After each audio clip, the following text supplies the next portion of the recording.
Et si je te disais que le docteur Fatalis pourrait en fait être Tony Stark, en cosplay recyclé de ferraille afghane? Oui, mon cher. Le masque du méchant le plus badass de Marvel pourrait très bien sortir du fond du garage d'Iron Man. Et si ça, ce n'est pas du multivers paresseux en plein burn-out créatif, alors je suis Stan Lee en moustache inversée.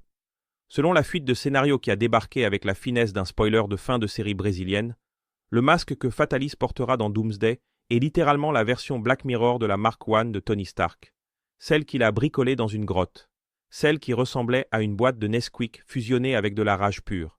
Et là, le coup de pied au visage façon Wolverine. Ça pourrait vouloir dire que Fatalis est une variante multiverselle de Tony Stark. Oui, tu as bien entendu. Victor Von Doom serait Tony Stark, version moustache émo en pleine crise identitaire.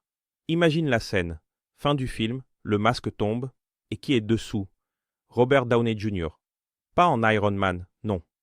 En Iron Doom. Et le public, à mi-chemin entre l'extase collective et la crise de nerfs. Parce que bien sûr, c'est Marvel, mais aussi le cirque du soleil scénaristique. Alors là, c'est l'heure de jouer à True Detective. Édition cosplay métallique.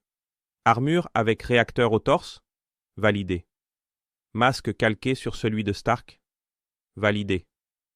Même acteur? Validé. Bon sens critique? Échec critique, mon capitaine. Marvel n'en est pas à sa première opération copier-coller. Le sérum de super soldat? Transformé en sauce secrète de la salade Shield. Les pierres d'infinité? Passé de bijouterie à clé USB de l'âme.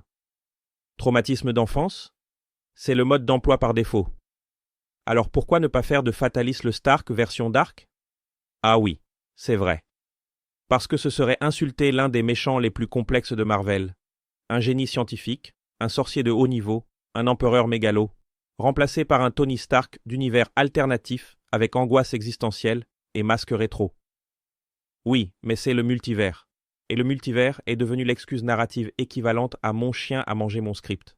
Tout est possible, tout est permis, mais tout est-il nécessaire?